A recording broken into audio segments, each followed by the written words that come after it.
এই চকলেট কেকটা আমার বাচ্চারা খুব বেশি পছন্দ করে। খেতে কিন্তু খুবই মজার হয়। দেখতেও কিন্তু খুবই সুন্দর লাগছিল। আমি একদম সহজভাবে হাতে কিন্তু এই কেকটা বানাবো। চুলায় কিংবা হাতে আমি এসব কিছু বিট করে কোনো ইলেকট্রনিক্স কোনো আমি হচ্ছে বিটার কিংবা কোনো কিছু এখানে ইউজ করব না। ওভেনও ইউজ করব না। জাস্ট চুলার মধ্যেই কেকটা বানাবো। ভালো লাগলে লাইক, কমেন্ট করে একটা সাবস্ক্রাইব করে দেবেন। ২ টা ডিম দিয়ে আমি বানাচ্ছি, রুম টেম্পারেচারে থাকা ডিম। ২ টা ডিমের সাথে আমি 1/4 কাপের মতো চিনি দিব। কারণ মিষ্টিটা আমি খুব বেশি দিতে চাই না আসলে, আনহেলদি মিষ্টিটা। আমি 1/4 কাপ এখানে চিনি দিয়েছি। ভালো করে একটু বিট করে নিব। আরও কিছু দিয়েছিলাম চিনি, যেহেতু এখানে কোকো পাউডার দিব। কোকো পাউডার একটু তেতো টাইপের হয়, যার জন্য একটু বাড়িয়ে দিব, 1/4 কাপের একটু বেশি। তারপর হচ্ছে 1/4 কাপের মতো আমি এখানে তরল দুধ দিয়েছি। ১ টেবিল চামচের মতো আমি পাউডার মিল্কও এখানে এড করে দিয়েছি।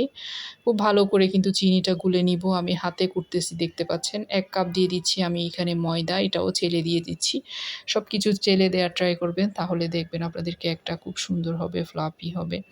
২ টেবিল চামচের মতো কোকো পাউডার দিয়ে দিচ্ছি। কোকো পাউডারটাও আমি চেলে দিচ্ছি। এটা হচ্ছে জার্মান ব্র্যান্ডের একটা কোকো পাউডার। আপনারা যেকোনো ভালো কোকো পাউডার দেওয়ার ট্রাই করবেন। কারণ কোকো পাউডার যদি ভালো না হয় কিন্তু কেকটা খাওয়া যাবে না, খেতে ভালো হবে না। যাই হোক, ভালো করে আমি সবকিছু চেলে নিলাম। একটু লবণ দিয়ে দিচ্ছি চিমটি পরিমাণে। তারপর ১ হাফ চা চামচের মতো বেকিং পাউডার, 1/4 টিস্পুনের মতো হচ্ছে আমি বেকিং সোডা দিয়েছি। খুব কম পরিমাণে বেকিং সোডা দেবেন, আর না হয় কিন্তু গন্ধ করবে। খুব ভালো করে একটু মিক্স করে নিচ্ছি। কোনো বিটার ব্যবহার করি নাই, কিচ্ছু না। আমি হাতেই কিন্তু সবকিছু করে নিলাম, দেখতে পাচ্ছেন। খুব ভালো করে কিন্তু এটা মিক্স করে নিচ্ছি। আর আপনাদেরকে দেখিয়ে দিব এটার কনসিস্টেন্সি কেমন হয়। সবার পরে আমি এখানে তেল দিয়ে দিলাম, 1/4 কাপের মতো সয়াবিন তেল দিয়েছি। এটা দিয়ে আরও ভালো করে মিক্স করে নিব এখন। তারপর একটা হচ্ছে কেকের মোল্ডে আমি একটু তেল ব্রাশ করে সেখানে হচ্ছে আমি এই ব্যাটারগুলা দিয়ে দিব। আর এই কেকটা আমি চুলার উপরেই বানাবো। আমি আগের থেকে প্রিহিট করতে বসিয়ে দিয়েছি একটা পাতিল। পাতিলটা একটু গরম হয়ে আসলে আমি এটার মোল্ডটা দিয়ে ওখানে হচ্ছে আমি ৪০ মিনিটের মতো লো মিডিয়াম হিটে হিট করব। খুব হাই হিটে করতে যাবেন না আবার, লো হিটে মোটামুটি সময় নিয়ে ৪০ মিনিটের মতো বেক করলেই হয়ে যাবে। তারপর সবার উপরে আমি একটু বাদাম এভাবে একটু ক্রাশ করে উপরে দিয়ে দিয়েছি। মজাও হবে, খেতেও ভালো লাগবে, দেখতেও সুন্দর হবে। আপনারা চাইলে ব্যাটারের সাথে মিক্স করে দিতে পারেন। আরও কিছু ড্রাই ফ্রুটস অথবা কিশমিশ এগুলোও দিতে পারেন।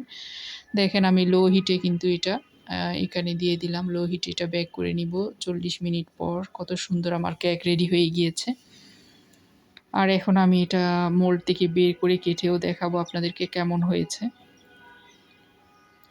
বাচ্চারা তো খুবই পছন্দ করে। আসলে বাসায় যদি এই কেকগুলা বানিয়ে আপনারা দিতে পারেন, তাহলে কিনে খাওয়ার কোনো প্রয়োজন হয় না। আনহেলদি খাবার আমি মনে করি। এখানে আপনারা চাইলে উপরে চকলেট সিরাপ দিতে পারেন, কোনো সমস্যা নেই। আমি একেক সময় একেকভাবে করি আরকি। এই যে কেকটা আমি কেটেও দেখাচ্ছি কতটা সুন্দর ফ্লাফি হয়েছে, দেখেন কেকটা।